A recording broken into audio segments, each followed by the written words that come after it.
Olá, que a bênção de Deus em Jesus Cristo esteja sobre todos nós nesse dia. Sou o pastor Abraão Demétrios, pastor da Igreja Presbiteriana do Brasil, e nesse dia estarei compartilhando com você a mensagem do Evangelho de Jesus Cristo, conforme nos é apresentado na carta aos Romanos.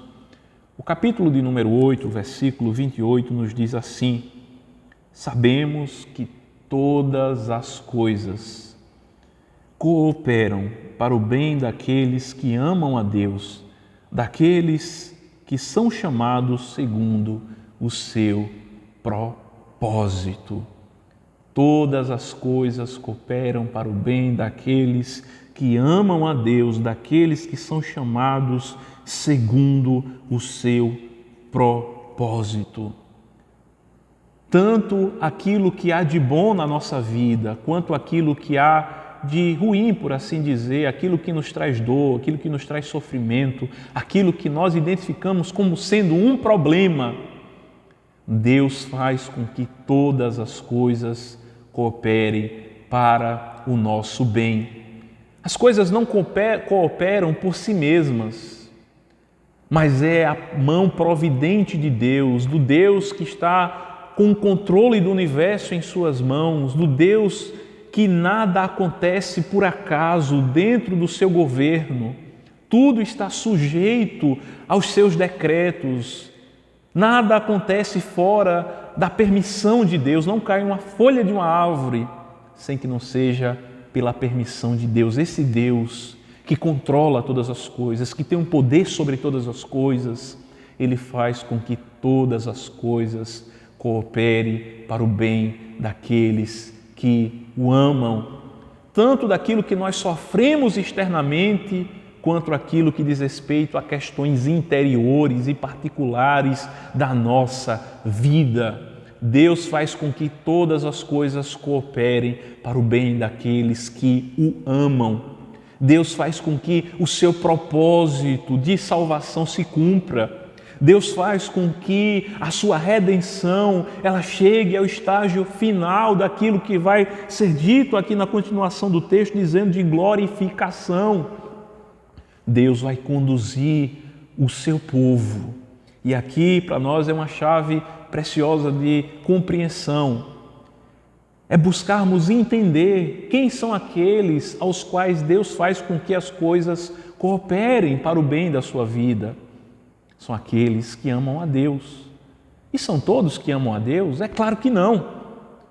É claro que não. Não são todos que amam a Deus.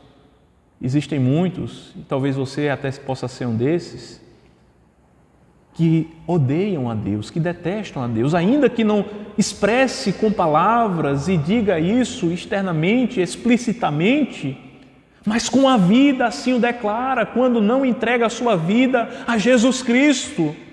Você está em guerra contra Deus, você está em uma batalha contra Deus, você está em desobediência plena e total contra o ser divino. E ai de nós, porque assim como todas as coisas cooperam para o bem daqueles que amam a Deus, assim as coisas também, em contrapartida, estarão cooperando para o seu mal, para o mal de todos aqueles que não amam a Deus.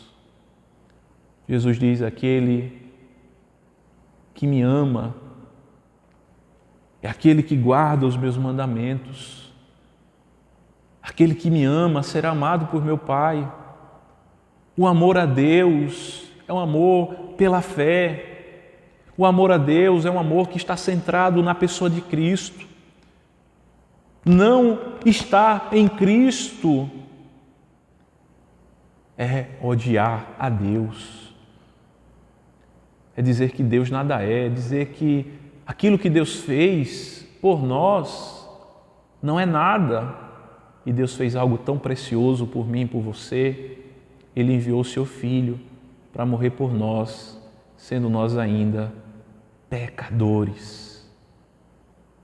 Deus faz com que todas as coisas cooperem para o bem daqueles que o amam.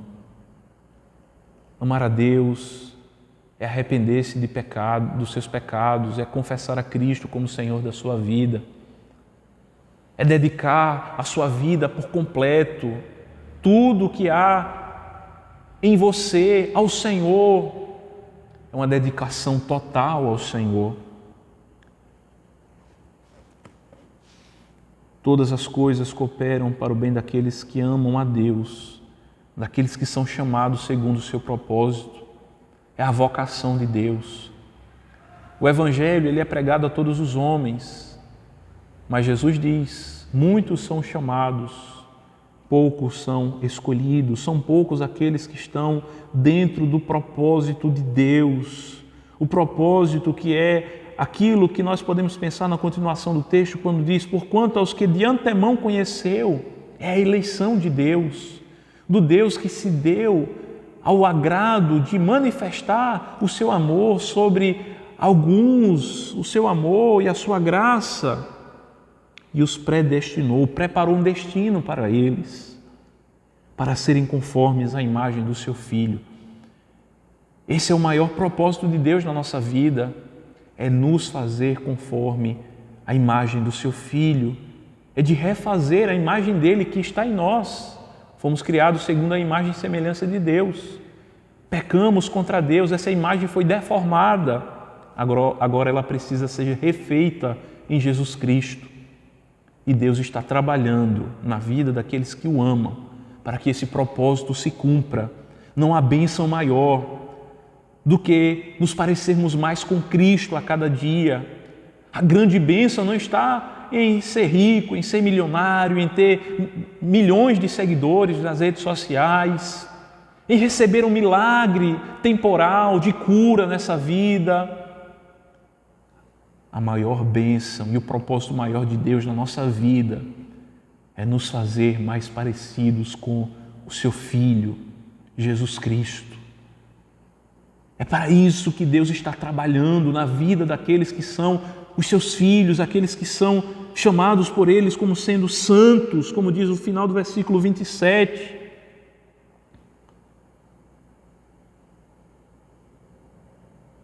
Aqueles que de antemão conheceu, a estes predestinou para serem conforme a imagem do seu Filho, a fim de que ele seja o primogênito entre muitos irmãos. Nós somos recebidos na família de Deus, adotados por Deus. Nós não éramos assim. Agora, por meio de Cristo, somos filhos de Deus e não mais filhos de Satanás. E aos que predestinou, a este chamou, e aos que chamou, a este justificou, e aos que justificou, a estes glorificou.